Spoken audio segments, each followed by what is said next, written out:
समग्र विश्वाला शांतीचा आणि भारताला क्रांतीचा संदेश देणारा, विश्वातील समग्र क्रांत्या ज्यांच्या अंतरांगातून निर्माण झाल्यात ते मानव मुक्ती लढ्याचा उद्गाता, विश्वमार्गदाता, विश्वकर्म सिद्धांताचा जनक, या देशातील सर्वश्रेष्ठ भूमिपुत्र, या देशातील पहिला कुणबी सिद्धार्थ गौतम बुद्ध आपल्या आगात शौर्याने मनुवादी व्यवस्थेला आपल्या चरणी लोळविणारा विश्वाचा दुसरा महानायक, धम्मनायक, चक्रवर्ती सम्राट अशोक, सकल संत शिरोमणी संतश्रेष्ठ नामदेव महाराज, बोले तैसा चाले त्याची वंदाई पावलेच्या तत्वज्ञानानं जीवनभर वारकरी संप्रदायाच्या माध्यमातून मनुवादी व्यवस्थेच्या वृद्धामध्ये आपलं आंदोलन उभं करणारे संतश्रेष्ठ जगद्गुरु तुकोबाराय, प्रखर परिवर्तनवादी रंजला गांधीची राजमाता मासाहेब आईसाहेब जिजाऊ, संभाजीराजे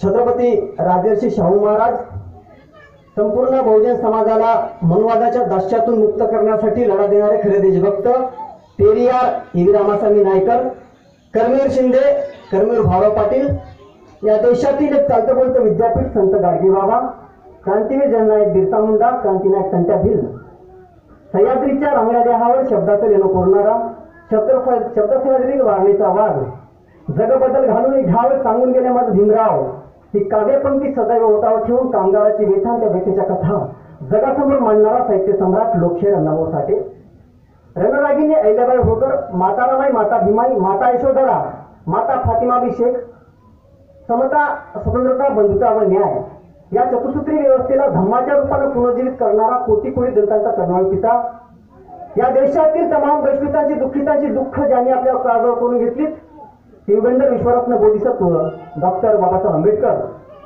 तसेच ज्या ज्या महामानवांनी तुम्हा आम्हासाठी आयुष्याचं रणकंदन केलं, आपलं आयुष्य झिजवलं, त्या सर्व महानायकाला सर्वप्रथम मी अभिवादन करतो.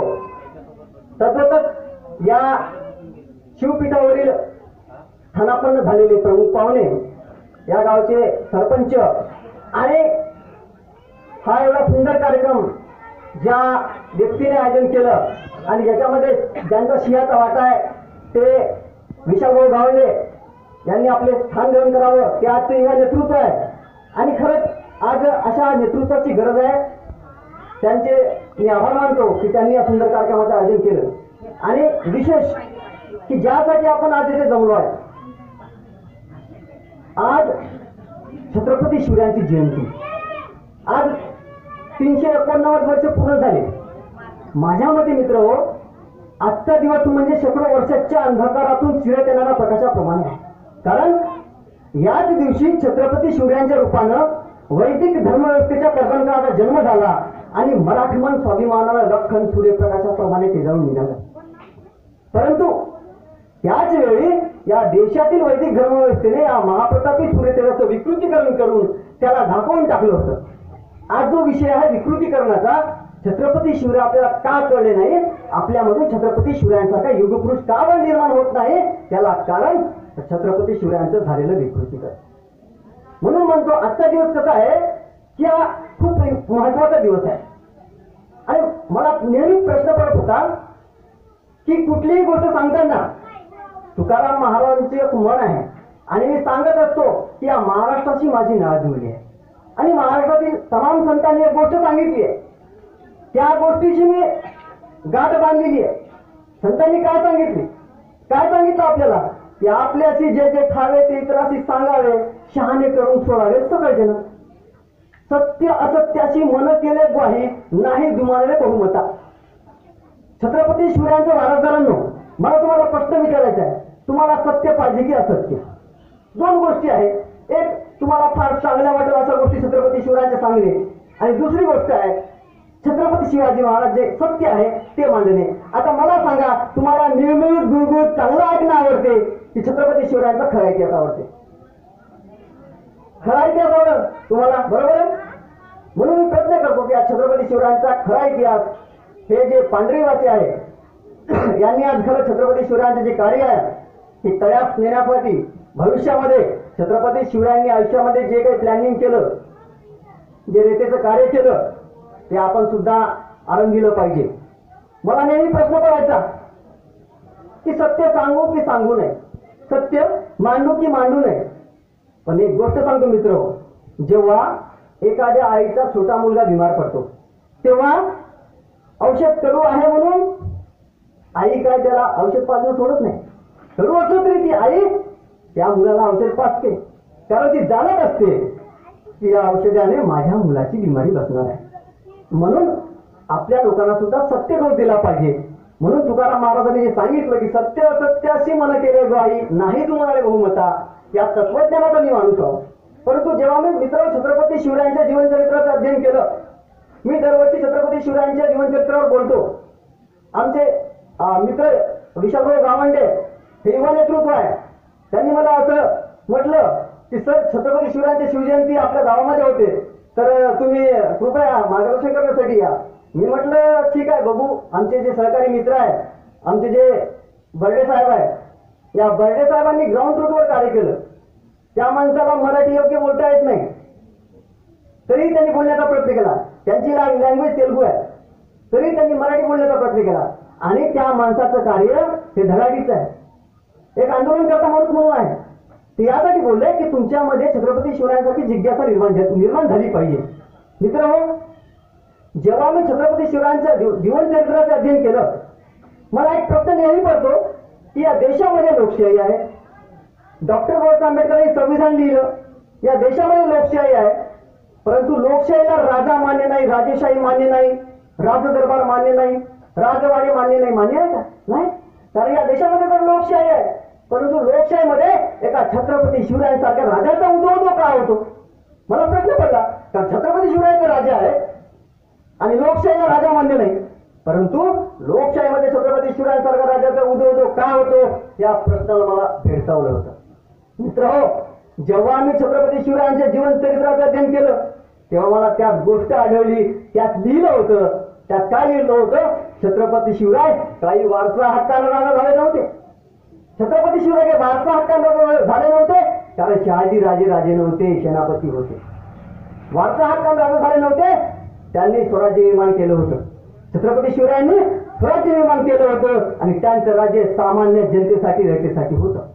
आणि सगळ्या जनतेचं, रयतेचं मूलभूत समस्यांचं समाधान करण्याची ताकद त्यांनी निर्माण केली होती. म्हणजे छत्रपती शिवरायांचं राज्य हे बहुजन हित आहे, बहुजन सुख आहे, या बुद्धाच्या संकल्पनेवर आधारलेलं होतं. 2500 वर्षापासून जे लढाई या देशामध्ये चालू होता, ते छत्रपती शिवरायांनी मनाची खुणगाठ बांधली. परंतु या देशामध्ये असा रयतेचा राजा, येथील भूमिपुत्र पुत्र, असा या देशामध्ये कुणब्याचा राजा, परंतु आपल्याला माहित नाही 200 वर्ष कुठं गाडलं माहित नाही. प्रश्न आहे, तुम्ही अभ्यास करा, 200 वर्ष छत्रपती शिवराय कुठे गाडलेलं कोणालाही माहित नव्हतं. ज्योतिराव फुलेंनी पहिली शिवजयंती आणली.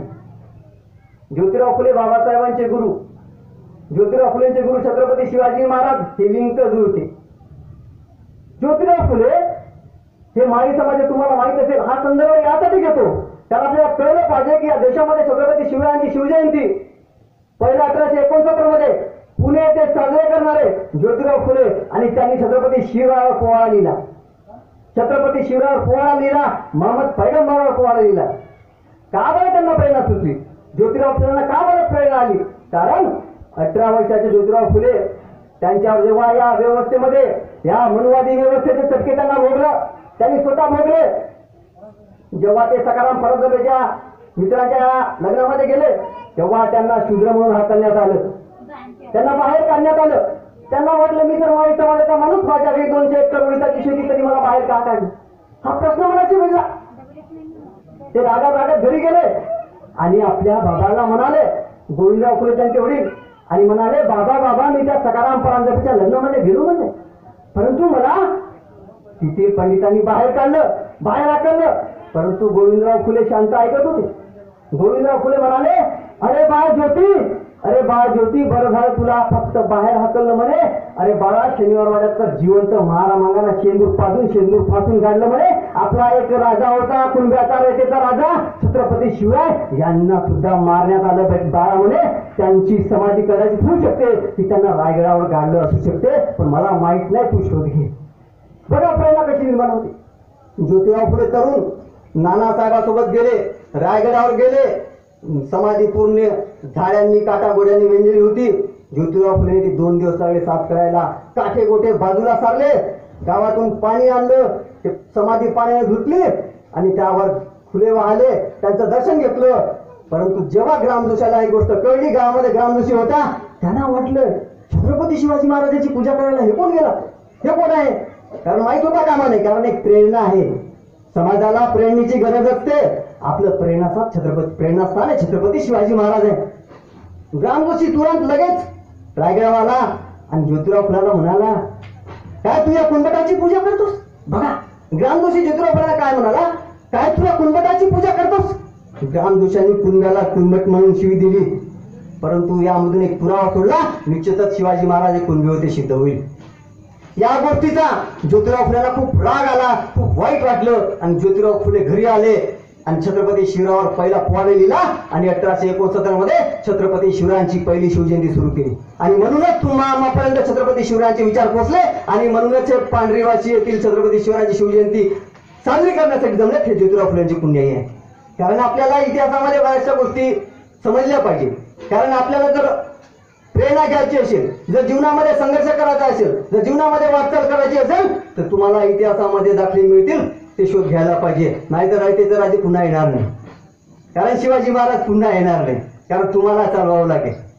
कारण ते कुठे आहे तर इतिहासामध्ये आहे. पण इतिहासाचं काय केलं, विकृतीकरण केलं. आजचा प्रश्न, आज जो विषय लावला विकृतीकरणाचा, मग विकृतीकरण म्हणजे काय, तर छत्रपती शिवाजी महाराजांचा इतिहास लिहिला चुकीचा. तुम्हाला पहिल्यांदा सांगितलं सत्य पाहिजे की निर्मित गुळगुळीत. कारण पुराव्याशिवाय मी काही बोलत नाही, माझ्याकडे डॉक्युमेंट असते सगळ्या गोष्टीचे.